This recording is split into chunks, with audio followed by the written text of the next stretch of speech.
The founder of the Salvation Army penned these words long ago to represent the Salvation Army. While women weep as they do now, I'll fight. While children go hungry as they do now, I'll fight. While men go to prison in and out, as they do now, I'll fight.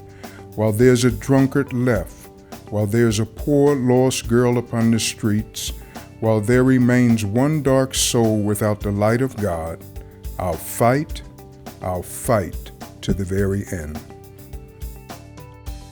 One night, we were sitting in front of our TV in our family room, and it was very, very cold outside. And it just came to me that there's someone out there who needs to be cared for.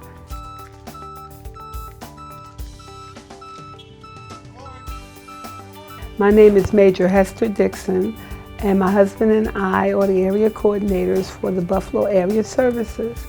In 2008, we were appointed to Buffalo, where we commenced our service in the Salvation Army here. Over the time we've been here, I've noticed that there was a need to assist people in their daily lives, especially when it comes to food. I felt and I still feel that we should be about our brother's business, and everyone who walks the streets is my brother and my sister. The Salvation Army Buffalo Area Services is busy about helping people get back on their feet. While there are many direct needs that people have on the everyday basis, they come to us to help them. But we do a lot more. You see us on the street ringing bells at Christmas time. You put donations into the Red Kettle. Those donations help us to help people become more sustainable in their own daily living. We do many programs here. For example, take the Golden Age Center. Seniors come into this program, but they don't just come to eat, they come to have fellowship. One of the key issues to having a normal life or a happy life is to have good, solid fellowship. And so we provide that for them here. And because of what we do, the lives of people change.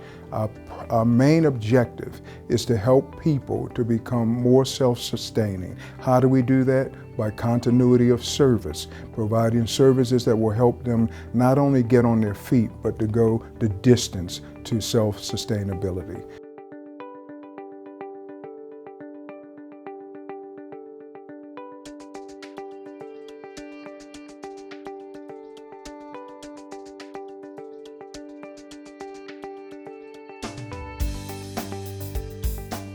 February 2010, I looked within our building here at our resources, and we tapped the food bank and pulled small monies together to get enough food to start to feed. We started on a Monday night, a cold Monday night in February, and I cooked all afternoon.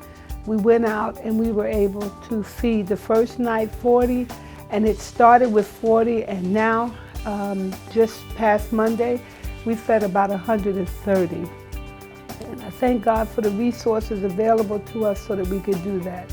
This is something that is near and dear to me because I do understand that it's always going to be hungry people, but I can help do something.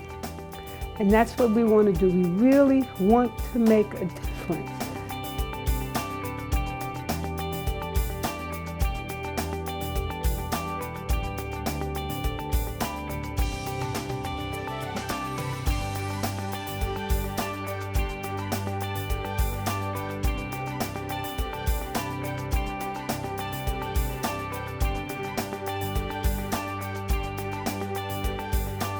My name is Grady Lewis, and I come down here every Monday and Sunday to receive a hot meal. What this hot meal has done for me is give me a little pride, actually, so I can have an opportunity to have something that it actually tastes good, because I eat at a lot of soup kitchens, and some of the food there is not really tasty or doesn't taste good, and sometimes you feel like people don't care. They give money, but they don't really care.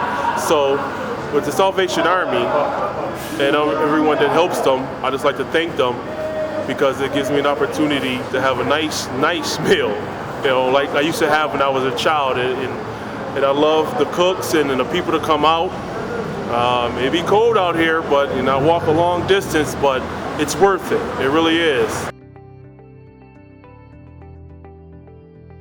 Erie County and the Salvation Army have a long-standing relationship, a collaboration and a partnership. County in New York State is charged with the responsibility of taking care of those in need. Those are the mandates that we have delivered by Albany, and we look to partners within the community, not-for-profits like the Salvation Army, that assist us in taking care of those, whether it's getting people back on their feet with job training, with how to dress for an interview, once they have a job, making sure they understand what's expected to keep that job. The experience that I had when I went out to volunteer with the troops, we pulled up, they began to unload the food, and immediately all of these people began to walk toward the canteen and line up for a meal. And it was a hot meal, it was a homemade meal, it was nutritious, and there was coffee and beverages. And I was standing there thinking, where are all of these people coming from? Here it is, 2010, at that time, and there's just such a tremendous need to feed people. Some clearly were homeless, others may have had a home or a shelter, but I was just captivated by the actual need at this time in our lives, in 2010, to feed people. Everyone was very cordial, they were very friendly, there were a lot of thank yous from the individuals that were being fed, and from the volunteers there was compassion. And I kept thinking, but for the grace of God, that could be any of us. I mean, things are happening so rapidly these days. Any one of us could have been in a situation where we needed some help or support. Fortunately, the Salvation Army is here.